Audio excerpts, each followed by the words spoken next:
ফেসলা করা না হয় তাহলে আগামী দিনে আমাদের ভবিষ্যৎ অন্ধকারময় হতে পারে।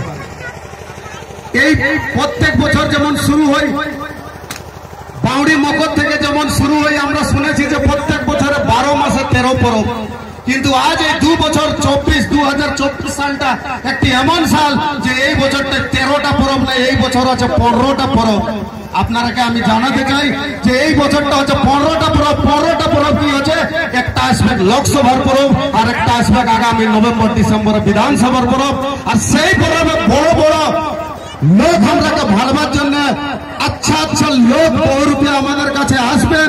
যেমন বর্ষা হয়, যেমন জল হয়, যখন ব্যাংক যখন বাইরায় আর টর করে, সেই রকম ওই চুনাবি মৌসুমে পরবর মৌসুমে লোক এসে আমরাকে আবার যেমন 23 বছর যেমন ঠকিয়া ভাড়িয়ে আসছেন সেই রকম আমরাকে করতে দেখবেন।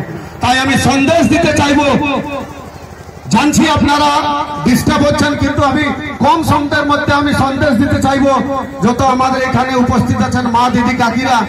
যেমন আপনারা এই মকর পরবে যখন টুসু পরবে যখন নিজের বাচ্চা বা নিজের যখন কাপড় কিনতে যান, তখন আমরা একটা যদি শাড়িও কিনি তো কমসে কম দোকানের 50টা শাড়ি দেখি তবে কিনি।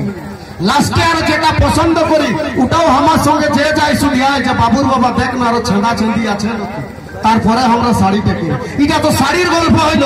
যদি আমরা সকালে ডেলি মার্কেট বা হাট বাজার যদি কোনো সবজিও কিনতে যাই তাকে আমরা বাছিয়ে নিই যে ভালোটা নি খারাপটা নাইলি। আর দুঃখের বিষয় যখন ভোটটা আসে রাইতের মধ্যে যদি কই আমরাকে মদ বা হাড়িয়া বা 500 টাকা মুরগা দেয়, রাইতের মধ্যে নিজের ভোট অধিকারটা আমরা বিক্রি নিই। সাধারণ সবজিটাকে তো বাঁচিয়ে কিন্তু ভোটটাকে নাই চিনি। তাই আমরা এক এক জনকে জানতে হবে, এক এক ব্যক্তিকে জানতে হবে, কেন কি এই একটা ভোটেই আছে যেখানে উপস্থিত যত আমরা গার্জেনরা, কেউ সিকিউরিটি গার্ড করছি, কেউ মাঠে পেঁয়াজ লাগাচ্ছে, আলু লাগাচ্ছে, এত কষ্ট করছি, কেউ নারেগায় কাজ করে নিজের বাচ্চারাকে পড়াচ্ছি। একইটা উদ্দেশ্য যে বাচ্চারা বড় হয়ে একটা নিযুক্তি পাবে, একটা চাকরি পাবে। কিন্তু দুর্ভাগ্যের বিষয় আর ঝাড়খণ্ডে কোনো নিয়োজন নীতি নাই। 2 দিন আগে একটা রেজাল্ট এসেছে, দেখলেন ইঞ্জিনিয়ারিং আর টিচারের কিছু ছিল, 69টার মধ্যে লগভগ 41টা পাহাড়িরা করছেন। আজ আমাকে জাগতে হবে। আজ নিজের মতদানটাকে, ঠিক আছে আমি জেবিকেএস ঝাড়খণ্ডী ভাষা খতিয়ান সংঘর্ষ সমিতির আমি একটা সৈনিক, আমি একটা কিন্তু আজ আমি নিজের পার্টির কোনো আমি বলবো না, নিজের পার্টির প্রচার করবো না। আমি এতটাই বলবো যে যখন আপনারা মতটা দিতে যাবেন, যখন আপনারা ভোটটা দিতে যাবেন, তখন আপনারা নিশ্চয়ই একবার ভাববেন যে আপনাদের এইটা ভোটে এই বাচ্চাদের ভবিষ্যৎ হবে। এই একইটা ভোটেই এই যে রোড রাস্তা এত খারাপ দেখতে পাচ্ছেন, এই ভোটেই রোড রাস্তা হবে। এই যে এখন আপনাদের গ্রামে যে অসুবিধা হয়েছে, আবুয়া আবাস বাবুয়া আবাস, এই সমস্যাগুলো যত জব পাবেন না একটা ভোটেই হয়। যা কিছু সমস্যার সমাধান একটা ভোটেই হয়। যাকে আমরা পাঠাই বিধানসভায় যে ওইখানে বিধেয়ক বলার পরে যে আমাদের সমস্যাটাকে দূর করে, আপনারা ভোটটাকে নিশ্চয়ই ভাববেন যে আমরা কোন মানুষটাকে দিলে আমাদের ভবিষ্যৎ হতে পারে। কেন কি যখন একটা উদাহরণ স্বরূপে আমি বলতে চাইব, যদি শুনছেন দিদিরা টুকু হুকাত দিলে বুঝতে পারবো।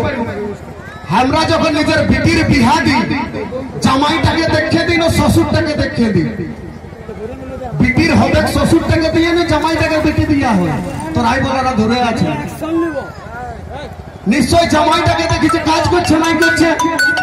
কিন্তু আজ এই 23 বছরের ঝাড়খণ্ডে কম শব্দের মধ্যে বুঝাইছি আমি যে 23 বছরের ঝাড়খণ্ডে এখন তক আমরা শ্বশুরকে দেখে ভোট দিয়েছি। কেন কি চাইতে আমরাকে বাঁটা ভাত করে রাখিয়েছেন, জামাইকে নাই দেখায়, শ্বশুরকে দেখায়, যেমন জাত হিসাবে ভাগ করেছেন। যদি কুর্মী মাহাতোরা আছে তো আর শ্বশুরকে দেখান যে সুদেশ মাহাতোকে দেখো, আমাদের এটা কলা ছাত্ররা এইটাই ভোট দিবে। যদি আমরা বাদ করি কংগ্রেসের, তোরা হাত ছাপকে দেখান, যত মুসলমান ভাইরাকে বলে এটা হাতের ছাপ। যদি আমি আদিবাসী আমাদের ভাইদের কথা বলি, তোরা দেখান আমরা দিশম গুরু শিবসেনা নামের কাঁড় ধনুষ। আর যদি আমি বাদ করি বিজেপির, তোরা অর্জুন মুন্ডাকে দেখায় না, যাইতে বাঁকে রাখিয়েছে।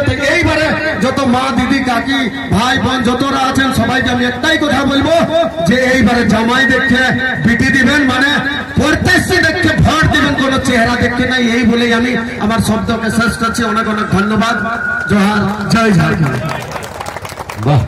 অনেক অনেক ধন্যবাদ।